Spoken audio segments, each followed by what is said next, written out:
Halo, selamat siang rekan-rekan mahasiswa semua.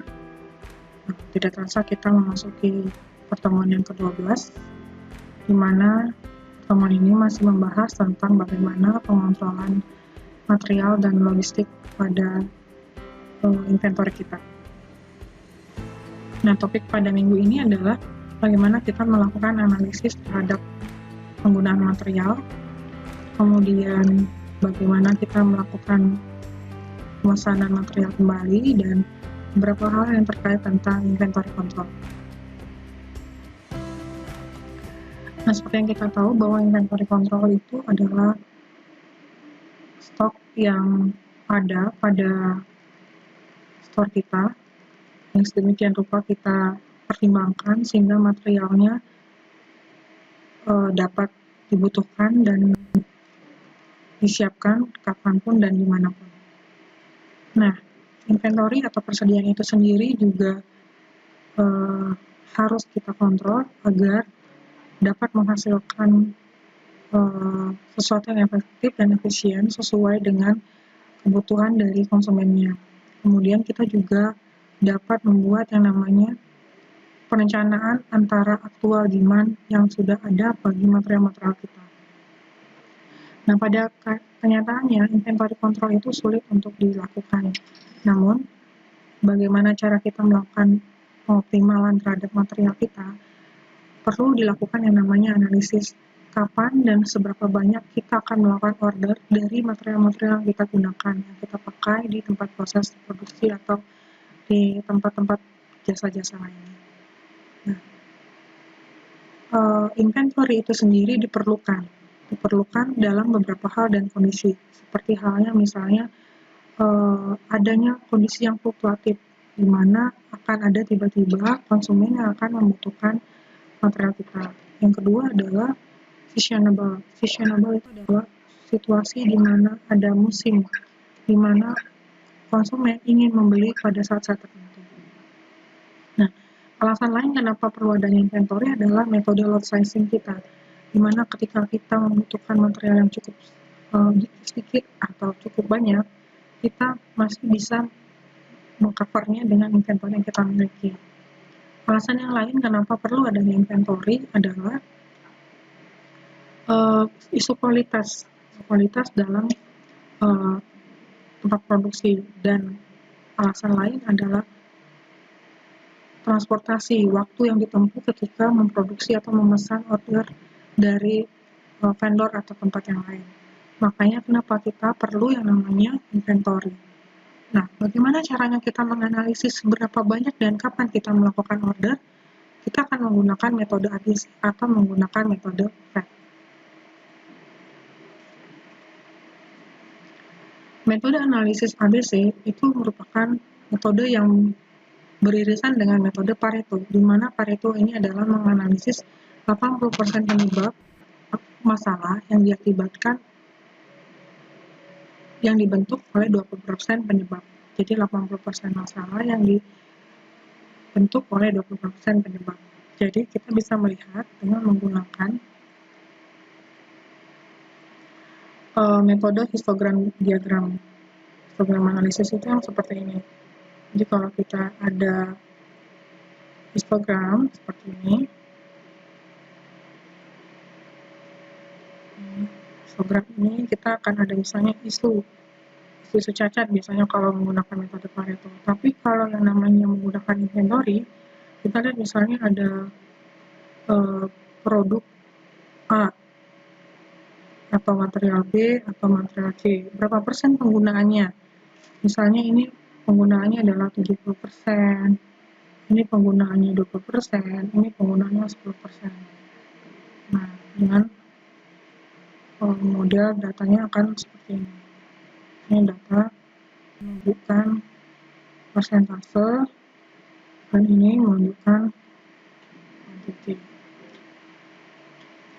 Nah, di sini kita akan melihat dengan menggunakan Pareto seberapa banyak produk atau item yang sering digunakan atau yang memiliki nilai yang lebih, atau seberapa banyak material atau produk yang memiliki nilai yang rendah atau nilai penggunaan yang sedikit. Jadi kita akan menganalisis inventory kita. ABC itu dilatar belakangi karena adanya situasi range cost yang besar antara produk satu dan produk yang lainnya. Sehingga dengan menggunakan ABC, kita bisa mengklasifikasikan produk ini masuk produk yang most valuable item atau average valuable items atau least valuable items. Jadi di metode ABC itu ada dikenal level A, kemudian nanti ada level B, dan ada level C. Nah, bagaimana caranya kita menggunakan yang namanya analisis ABC? Analisis ABC itu dipertimbangkan dengan dua hal. Satu, dalam hal cost, biayanya berapa, dan dua adalah dalam hal jumlah penggunaannya. Jadi kita harus tentukan dulu biayanya berapa per unit, kemudian berapa banyak penggunaannya dalam setiap material yang diberikan dalam setiap periode. Kemudian kita lakukan pengkalian antara cost dan usage-nya, penggunanya berapa, sehingga akan didapatkan monthly inventory value. Kemudian kita buat yang namanya rankingan, list antara nilai yang tertinggi dan sampai nilai terendah untuk value inventory pada setiap bulannya. Kemudian kita lakukan persentase monthly inventory value berupa berapa banyak persentase biaya yang dikeluarkan untuk masing-masing item atau part yang kita ada dalam inventory kita. Kemudian kita akumulasikan item number-nya dan persentase dari item value-nya. Kemudian kita gambarkan kurva antara persentase item dan persentase value-nya. Nah, berikut saya berikan contoh mengenai penggunaan metode ABC dan analisis Pareto. Nah, di sini ada sekitar 10 material yang ada di dalam store, di mana masing-masing material ini memiliki harga per unitnya dan penggunaannya berapa banyak dalam bentuk fisik buah. Nah, selanjutnya adalah kita mengkalikan antara cost dan monthly usage-nya itu sebesar berapa. Kita kalikan, maka di sini akan mendapat hasilnya berapa. Selanjutnya kita total dengan biaya yang kita memiliki dari 10 part number. Biaya yang akan ada untuk monthly inventory-nya adalah sebanyak 737.900. Nah, dari situ kita akan melakukan rankingan terhadap persentase value-nya. Didapat dari membuat rankingan part number mana yang memiliki biaya yang terbesar. Kalau kita lihat di sini terbesarnya adalah 360 dan terkecilnya adalah 1.200. Ini yang paling rendah dan ini yang paling tinggi.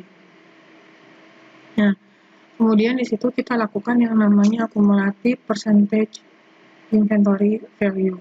Di sini kita lihat bagaimana menghitung 48,79% didapat dari pembagian antara monthly inventory value pada part number yang pertama dibagi dengan keseluruhannya, sehingga didapat 48,79%. Kemudian begitu juga seterusnya untuk part number 101, 109, dan sampai 108. Jadi 240 dibagi dengan 37.900 hasilnya 32,52%. 1.200 dibagi dengan 737.900 hasilnya adalah 0,16%. Sehingga total percentage inventory value yang kita miliki adalah sebesar 100%. Nah, langkah selanjutnya adalah kita melihat kumulatif dari items dan value-nya. Berikut ini adalah data untuk part number-nya, kemudian cost-nya, kemudian monthly usage-nya dari data sebelumnya. Ini adalah pengkalian antara cost unit dan monthly usage. Kemudian di sini sudah dapat kita hitung tadi adalah perhitungan antara monthly inventory value untuk item pertama dibagi dengan total monthly inventory value-nya dapat 8,79%. Begitu seterusnya, ini sudah dapat di tabel sebelumnya. Nah, perhitungan tentang kumulatif persentase of value-nya adalah 48,79% ditambah dengan 32,52. Hasilnya seperti ini. Kemudian misalnya 81,31% ditambah dengan 0,1 hasilnya 87,41%. Begitu seterusnya sehingga didapatkan nilainya adalah 100%. Jadi kumulatif persentase 100% itu sama dengan persentase inventory value-nya. Nah, bagaimana dengan kumulatif percent of items-nya? Jika kita lihat bahwa persentase 81% itu berada pada posisi 101, sehingga sisanya persentasenya adalah 20%. Kita bisa membaginya masing-masing 10%, 10%, 10% untuk masing-masing item number-nya. Sehingga ini memudahkan kita untuk melakukan pembagian pada tabel atau kurva yang akan kita bangun. Nah, berikut adalah kurva untuk ABC analisis pada studi kasus kita. Tadi kita ketahui bahwa ada 10 material yang akan kita lakukan analisis dan kita buat dalam bentuk part number 101 sampai 110. Nah, ini seperti sebelumnya. Nah, sebelum saya akan memberitahu mengenai pembagian ABC analisis. Jadi ABC analisis itu pada mata kuliah ini dibagi menjadi persentase Pareto analisisnya adalah 70-30, di mana 70 ini adalah untuk kategori A, sementara 30 adalah kategori B dan kategori C dengan pembagian 20% penggunaan untuk kategori B dan 10% untuk penggunaan kategori C. Nah, dari data ini kita bisa lihat bahwa 70% itu berada pada part number 107 dan 101. Berarti ini adalah kategori A. Sementara ini adalah kategori B dan C-nya adalah dari 105 sampai dengan kategori 108. Nah, ini adalah kurva untuk ABC analisis yang digunakan dengan menggunakan metode analisis Pareto. Nah, selanjutnya ada metode lain, yaitu vital, essential, desirable, yaitu menganalisis berdasarkan nilai kritikal dan cost ketika terjadi shortage, kurangnya suatu material. Nah, analisis ini menggunakan PID ini lebih bersifat subjektif, sehingga orang sulit menentukan yang namanya vital atau essential atau desirable, bergantung pada critical values dengan pandangan subjektif. Nah, apa yang dimaksud dengan vital? Vital itu adalah kekurangan yang tidak bisa ditoleransi. Jadi misalnya contoh saya bilang bahwa jarum suntik itu adalah sesuatu yang esensial, yang vital, yang nggak ada. Jadi harus ada. Itu adalah vital. Esensial, shortage, kekurangan yang dapat ditoleransi, tapi periodenya jangka pendek. Jadi boleh kurang, tapi nggak boleh lama-lama banget. Jadi misalnya kayak ampul untuk dimasukkan ke dalam tubuh, misalnya untuk vitamin, dibutuhkan, tapi nggak boleh lama kosong storenya terhadap material tersebut. Desirable, misalnya kekurangannya itu bisa ada karena tidak mempengaruhi secara langsung. Nah, tapi bisa menjadi sesuatu yang dipertimbangkan untuk ada. Nah, itu yang namanya vital, essential, and desirable. Kemudian bagaimana hubungannya antara ABC dengan vital, essential, desirable matrix. Nah, di sini kita akan melihat, menganalisa antara tipe ABC dan tipe PED. Nah, di mana kita akan membuat hubungan antara ABC dan PED. Di mana untuk ini akan memunculkan yang namanya kategori 1, kategori 2, dan kategori 3. Nah, kategori 1 adalah termasuk pencampuran antara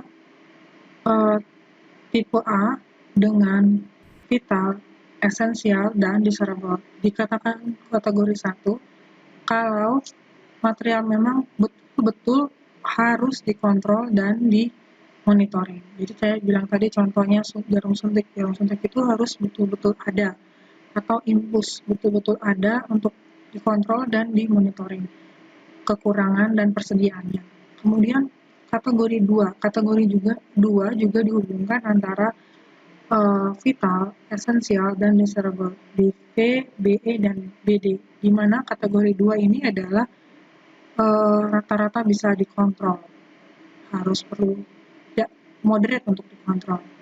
Kemudian kategori 3 adalah no need for control, jadi produk-produk yang atau part-part yang sifatnya tidak perlu sekali untuk disiapkan, misalnya tulang tiruan misalnya, atau gigi tiruan misalnya.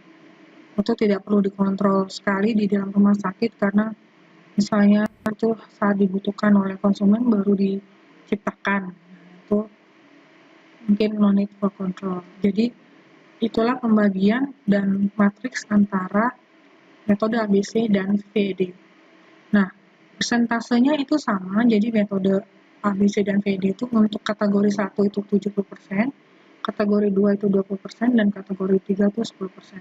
Seberapa banyak, kalau perbandingannya, seberapa banyak yang termasuk kategori 1 itu kalau penggunaan produknya adalah 100 buah atau 100 unit, maka 70% itu ada pada 10 unit.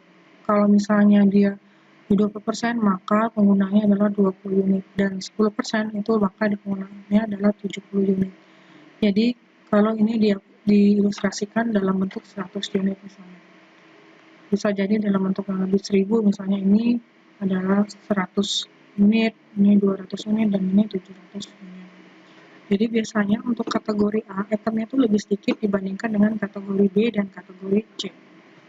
Itu saja dari saya terkait tentang metode ABC dan VED untuk mengontrol inventory yang ada, metode untuk menganalisa inventory kita. Terima kasih, selamat siang.